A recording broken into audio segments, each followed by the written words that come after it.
నీ మీద కనికరం చూపించి కన్న కూతురిలా చూసుకున్న మా అమ్మ వాళ్ళకి నువ్విస్తున్న గొప్ప బహుమతి వాళ్ళని నడి రోడ్డున పడేయడం. అన్నట్టు నీకు గుర్తుందో లేదో, ఇల్లు మొత్తం మాకు రాసిస్తున్నట్టు నువ్వు సంతకం కూడా చేశావు. ఇక నీ వాటా కూడా మాదే. మిమ్మల్ని చూస్తుంటే నాకు జాలేస్తుంది. పోనీ బాజీకి పని వాళ్ళకి చెప్పి ఊళ్ళో ఏ పాడుపడ్డ పాకో గొడ్ల చావుడో ఉన్నాయేమో వెతకమని చెప్పనా? సాయం చేస్తాను అన్నా ఏడిస్తే ఎలా చెప్పనుపమా? అన్నట్టు చెప్పడం మర్చిపోయాను. మధ్యాహ్నం కమిషనర్ గారు మా ఇంటికొస్తున్నారట. మీరు రాసిచ్చిన పేపర్స్ ఆవిడ ముందు పెట్టి న్యాయం చేయమని అడుగుతాను. ఆవిడే మిమ్మల్ని బయటికి గెంటేస్తుంది.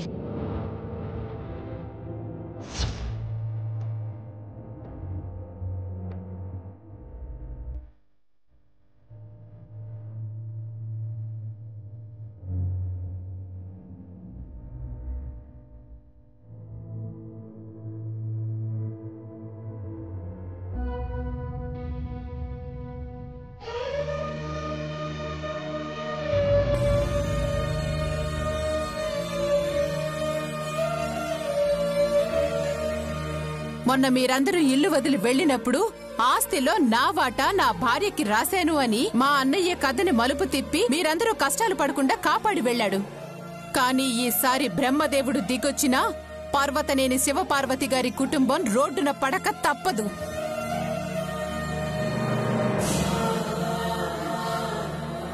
నీ మీద కనికరం చూపించి కన్న కూతురిలా చూసుకున్న మా అమ్మ వాళ్ళకి నువ్విస్తున్న గొప్ప బహుమతి వాళ్ళని నడి రోడ్డున పడేయడం.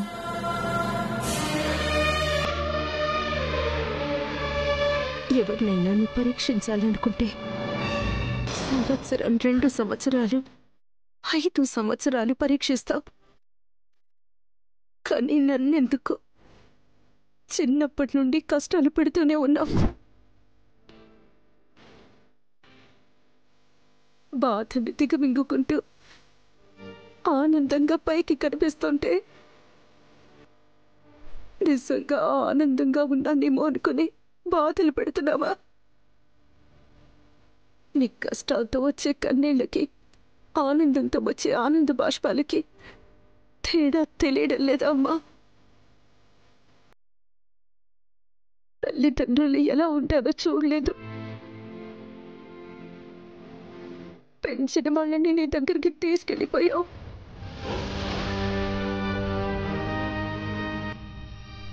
మంచి కుటుంబంలోకి కోడలిగా పంపావు.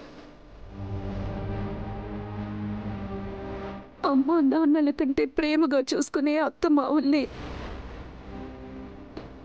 7 జన్మలకి నా భర్తే నాకు కావాలని కోరుకుంటే ఈ జన్మలోనే దూరం చేశావు.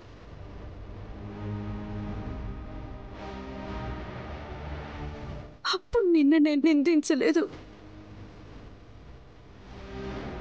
పేగు బంధాన్ని ఎందుకు ఇవ్వలేదు అని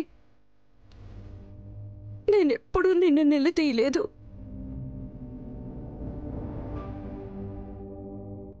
ఈ జన్మకి అత్త మావయ్యలకి కూతురిగా ఉండిపోదాం అనుకుంటే కళ్యాణిని నా దగ్గర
ఏ ఇల్లు లేకపోతే బతకలేమా?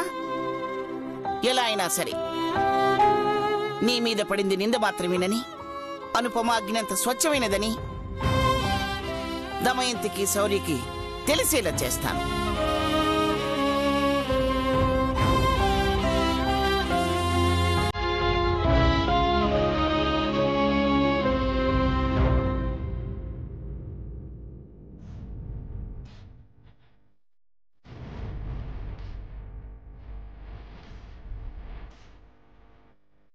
ఆఫీసర్ కూల్గా ఉన్నట్టున్నాడు. అనుపమమ్మ నగలు దొంగతనం చేయలేదని చెప్పి చూస్తే వింటాడేమో. కనీసం ఆలోచించినా మంచిదే కదా. ఎలాగో ఇప్పుడు అత్తయ్య కూడా లేదు వినకుండా చేయడానికి.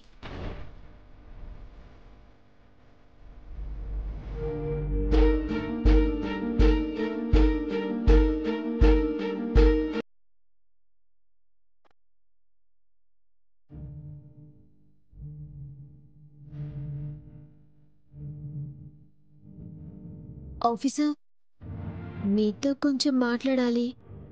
మాట్లాడొచ్చా? అనుపమమ్మ దొంగతనం చేసిందని మీరు నమ్ముతున్నారా ఆఫీసర్? అనుపమమ్మకి ఏమవసరం ఉంది చెప్పండి. తనకి మీరు, నేను, ఈ కుటుంబం తప్ప ఎవరూ లేరు కదా. సో ఏం చెప్పాలనుకుంటున్నావు? నా కోసం తన పేరు మీదున్న ఫిక్స్డ్ డిపాజిట్ డబ్బులు కూడా కట్నం కింద ఎవ్వరికీ తెలియకుండా సిద్ధు వాళ్ళ అమ్మకి ఇవ్వాలి అనుకుంది. అలాంటి అనుపమమ్మ ఆశతో దొంగతనం చేసిందంటే ఎలా నమ్ముతున్నారు ఆఫీసర్? మిమ్మల్ని కొడుకులా భావించింది. అలాంటి మీకు డబ్బు నగలు ఇవ్వడానికి ఎందుకు ఆలోచిస్తుంది? మనం ఆనందంగా ఉంటే అనుపమమ్మ కంటే ఎక్కువగా ఎవరు సంతోషిస్తారు చెప్పండి? ఇంతటితో ఈ నగల గొడవ వదిలేయండి ఆఫీసర్. నాన్నమ్మ వాళ్ళని ఇంటి నుంచి బయటికి పంపించకండి ఆఫీసర్, ప్లీజ్. నువ్వు చెప్పింది నిజమే. చెయ్యని తప్పుకు శిక్ష వేయడం కరెక్ట్ కాదు. ఆఫీసర్, నిజమా మీరంటుంది? మీ మనసు మార్చుకున్నారా? అవును, నువ్వు చెప్పింది కరెక్టే. మనుషులన్నాక తప్పులు చేయడం సహజం. మారడానికి ఒక ఛాన్స్ ఇవ్వాలి కదా. చూద్దాం, ఈ ఒక్కసారికి మారితే మారినట్టు, లేకపోతే నేనే అరెస్ట్ చేసి జైల్లో వేస్తాను. లేదు ఆఫీసర్, ఇంకోసారి ఇలా తప్పు జరగదు.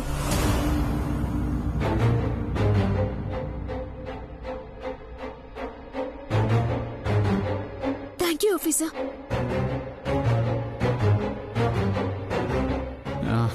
నేను మళ్ళీ కాల్ చేస్తాను కార్తీక్. ఆ కేసు గురించి 2 రోజుల్లో మళ్ళీ నాకు ఫుల్ డీటెయిల్స్ పంపండి. Okay, bye.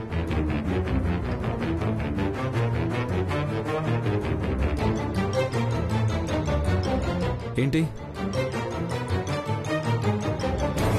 ఎక్స్ప్రెషన్ ఏంటి? చెయ్యి చాచావేంటి? అంటే నేను చెప్పింది ఏది మీరు వినలేదా? కాల్ మాట్లాడుతుంటే వెనక్కి కూర్చొని ఏదో గుణుగుతున్నావేంటి? ఏమైనా మాట్లాడాలా? మీరు నాతో మాట్లాడారని, అనుపమమ్మ గురించి ఆలోచించారని హ్యాపీగా ఫీల్ అయ్యాను ఆఫీసర్. ఆ ఆనందం ఒక్క నిమిషం కూడా లేదు.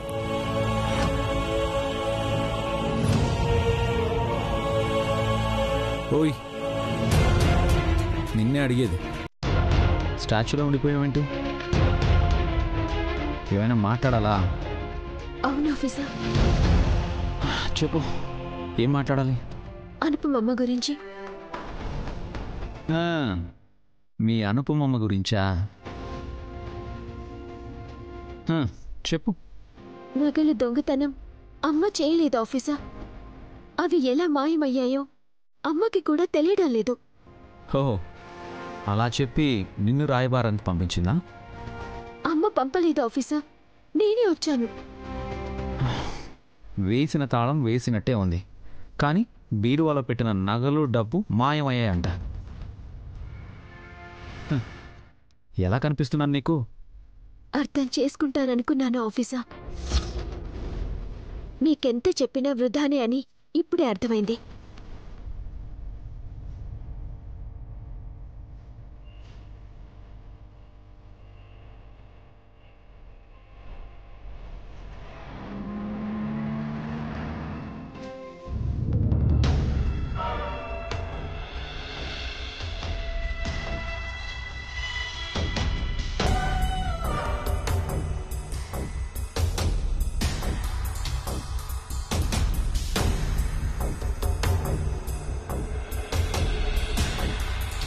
శౌర్య, కమిషనర్ గారితో పాటు ఓ 5 పోలీసులు వస్తారా? డ్యూటీలో ఉంటే డ్యూటీ మీదే వస్తారు. ఆహా. ఇప్పుడు మేడం ఇంటి నుండే వస్తున్నారనుకుంటా. అయినా ఎందుకలా అడిగావమ్మా? మన ఇంటి దొంగని, అదే ఆ అనుపమ గురించి చెప్తే అరెస్ట్ చేస్తారేమో అని. అమ్మా, వస్తుంది కమిషనర్ గారు. మీరు ఆవిడ ముందు ఇలాంటి చిన్న చిన్న గొడవల గురించి పంచాయతీ పెట్టకండి. 7 వారాల నగలురా, ఇది చిన్న విషయం అని తీసిపారేస్తావేంటి? ఆల్రెడీ మీరు అనుపమమ్మ వాళ్ళని కట్నం ఇవ్వమన్నారు. వాళ్ళు ఎలా అయినా ఇస్తామన్నారు. మళ్ళీ ఇప్పుడు ఇదేంటత్తయ్య? ఒకవేళ మీరు కమిషనర్ గారి ముందు వాపోయినా మీ అబ్బాయి కూడా పోలీస్ ఆఫీసరే కదా, తను చూసుకుంటాడులే అని చెప్తుంది. కాదు కూడదు అని చెప్తే మీ అబ్బాయిని తక్కువ చేసిన వారవుతారు. ఆ తర్వాత మీ ఇష్టం అత్తయ్య. ఇంకా ఆపుతారా? మేడం వచ్చారు. రండి మేడం, ప్లీజ్ కమ్. మేడం, ఈవిడ మా అమ్మగారు. నమస్కారం అండి. తను పెళ్ళై సంవత్సరం దాటినా నీకు భార్య గురించి చెప్పడానికి సిగ్గుపోలేదా శౌర్య? నమస్కారం మేడం. ఆయనంతే, మీరు కూర్చోండి. ప్లీజ్ కమ్ మేడం, ప్లీజ్ కూర్చోండి మేడం.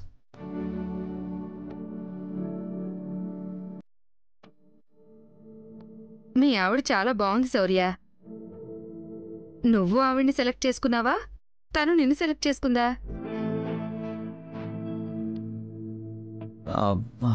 అది మేడం, అంటే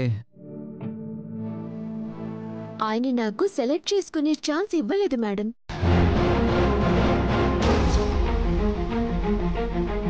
నేను తేరుకునే లోపే నా మెడలో తాళింది.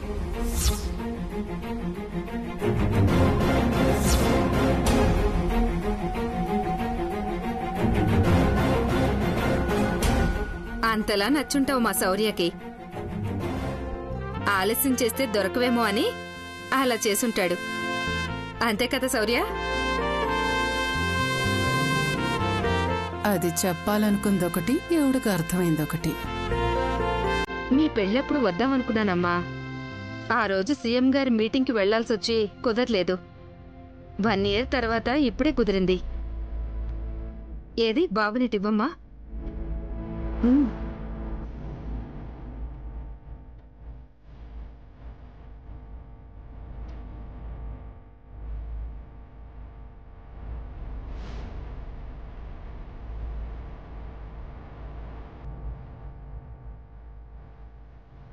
బాబు చాలా బాగున్నాడు.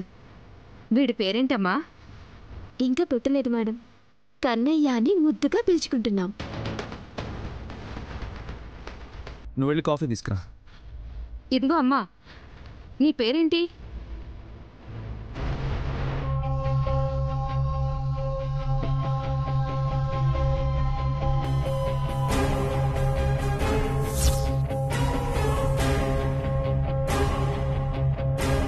సంపద. కళ్యాణి.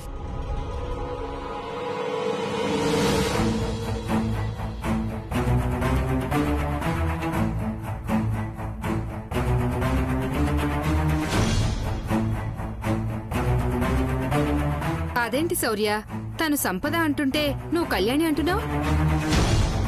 నాకు 2 పేర్లున్నాయి మేడం. ఒకటి మామూలుగా పెట్టింది, ఇంకోటి జాతకం ప్రకారం పెట్టింది. కళ్యాణి సంపద. సరే కళ్యాణి, కొంచెం షుగర్ తక్కువ, స్ట్రాంగ్ గా ఉండాలి. అలాగే మేడం. ఇవ్వటం మర్చిపోయాను. ఇదిగో నీకోసం చీర తెచ్చాను. నీకోసం నేనే షాపింగ్కి వెళ్ళి తీసుకున్నాను. ఒకసారి కట్టుకుందా? కాఫీ ఇచ్చి కట్టుకొని వస్తాను madam.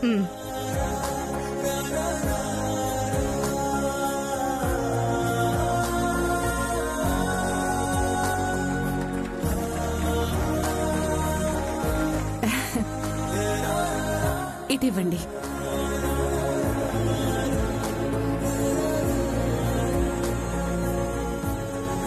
Thank you. Please madam. చీర చీర కట్టుకొని వస్తాను మేడం. ఓకే అమ్మా.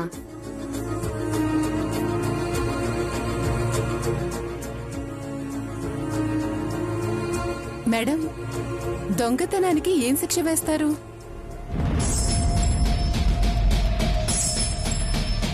శౌర్యని అడగొచ్చు కదా.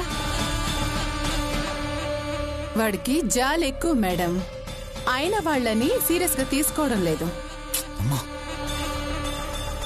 అవునా శౌర్య? అది చిన్న కేసు మేడం, 3 డేస్లో సాల్వ్ అయిపోతుంది. ఈలోపు మా అమ్మ ఆగలేక మిమ్మల్ని అడిగేసింది. మీ అబ్బాయి 3 డేస్లో సాల్వ్ అవుతుంది అంటున్నాడంటే అయిపోతుంది. శౌర్య గురించి నాకు తెలుసు.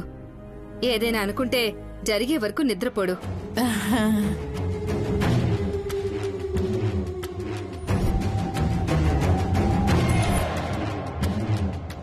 Hello,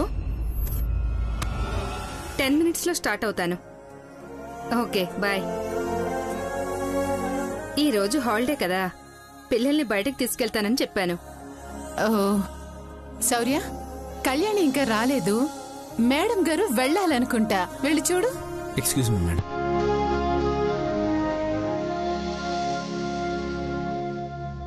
sorry sorry sorry. Sorry ఎందుకు? శారీ కట్టుకోవడం అయిపోయింది. బాగున్నాను ఆఫీసా? నువ్వు సంపద పేరెందుకు చెప్పావు? తమరెలాగో నా పేరు చెప్పుకోరు కదా మీ భార్య అని. మీరిబ్బంది పడ్డం చూడలేక నా పేరు సంపద అని చెప్పాను. మీరే కంగారులో కళ్యాణి అని నా పేరు చెప్పారు. ఒకవేళ నిజంగా కావాలని నా పేరు చెప్పారా అంటే నన్ను మీ భార్యగా ఒప్పుకున్నారా ఆఫీసర్? పగటి కలలు కనకు జరగవు. పద, కమిషనర్ గారు వెయిట్ చేస్తున్నారు. బిడ్డలోడు ఏమన్నా? మీదే లేటు అన్నాను.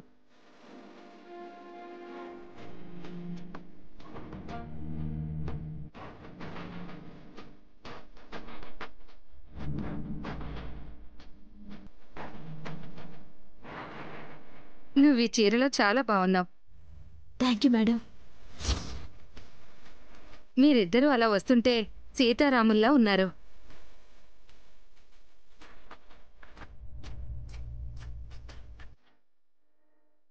సరే మరి, నేను వెళ్ళొస్తాను.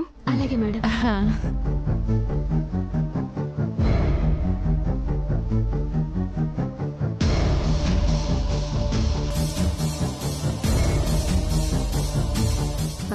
వచ్చినప్పుడే అడుగుదాం అనుకున్నాను, మర్చిపోయాను. ఇంటి మధ్యలో ఈ గోడేంటి?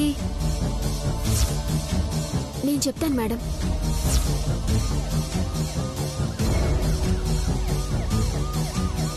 కాకపోతే ఇప్పుడు కాదు, ఈసారి మీరు లంచ్కొచ్చినప్పుడు. ఎందుకంటే అది పెద్ద కథ. అవునా?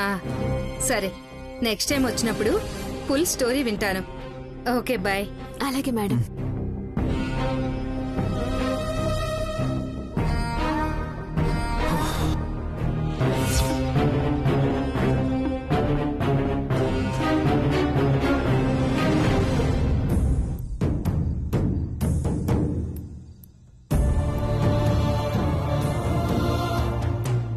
రెండు కాదు, 3 రోజుల్లో మాకిస్తానన్న స్త్రీధనం మీరు తెచ్చి ఇవ్వకపోతే ఈ ఇంట్లో మా సగం వాటా పోను, మిగిలిన సగం వాటా అనుపమ పేరు మీద ఉంది కదా, అది నా పేరు మీద రాసిస్తాను అని అనుపమ సంతకం చేయాలి.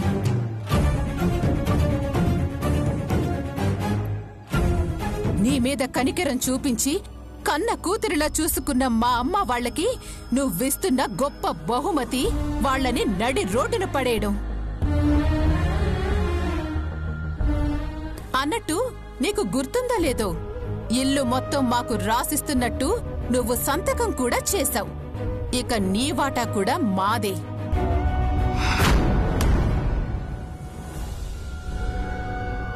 అమ్మగారు, ఆ ఇంటికి పోలీసు ఆవిడొచ్చింది. అన్నట్టు చెప్పడం మర్చిపోయాను, మధ్యాహ్నం కమిషనర్ గారు మా ఇంటికి వస్తున్నారట. కమిషనర్ గారా? అవునమ్మగారు, దమయంత్ అమ్మగారు ఆవిడ రాగానే నగల గురించి చెప్తున్నారమ్మా. తనకి న్యాయం చేయమని ఏదేదో చెప్తున్నారమ్మా. రేపటిదాకా సమయం ఉంది కదా బాజీ. ఎందుకంటే మీ అమ్మగారికి అంత తొందర? దమయంతి అమ్మగారు ఏదో ఒకటి చేసేస్తారమ్మా, అదే నా భయం. తప్పు చేసిన వాళ్ళు భయపడతారు బాజీ. అనుపమ ఏ తప్పు చేయలేదు. ఎవరొచ్చినా ఏ ప్రశ్నలు అడిగినా నేను సమాధానం చెప్పగలను. నా కూతురు మీద నింద పడకుండా చూసుకోగలను.